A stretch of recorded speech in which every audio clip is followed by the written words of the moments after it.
आज आम्ही परत एकदा घराच्या बाहेर निघालो होतो शॉपिंग करण्यासाठी आणि आज इथे मी परीसाठी पंजाब ड्रेस घेण्यासाठी आलेली होती. परीची शॉपिंग करून झालेली होती आणि मला ना असं वेळेवर लक्षात आलं की आपण तिला पंजाब ड्रेस घ्यायला पाहिजे होता आणि हे छोट्या मुली आहेत ना पंजाब ड्रेसवर खूप छान आणि क्यूट दिसतात म्हणून म्हटलं मी तिला घ्यायला पाहिजे होता. उद्याची दिवाळी आहे, वेळ काही गेलेली नाही आहे म्हणून म्हटलं आज घेऊन येऊया. त्यासाठीच आम्ही इथे शॉपमध्ये आलो होतो. भरपूर सारे असे पंजाब ड्रेस मी तिला ट्राय केले. तिच्या साईजमध्ये मला परफेक्ट मिळालेच नाही.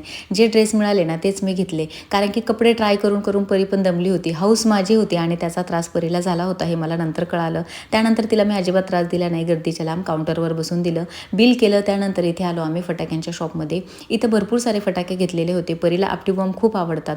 दररोज तिला 4-5 पॉकेटे लागतात. बाहेर कुठलाही आवाज आला ना तर घरात ती रडत असते की मला पण फटाके पाहिजे, म्हणून मी तिला भरपूर सारे फटाके घेतलेले होते. त्यानंतर इथे बाजूला रबडी गोळा मिळतो ना बर्फाचा, तोच आम्ही इथं सर्वांनी खाल्लेला होता आणि त्यानंतर घरी आलो. घरी आल्यानंतर परीला केळी खायला दिलेली होती. आजच्या ब्लॉगमध्ये एवढंच. बाय.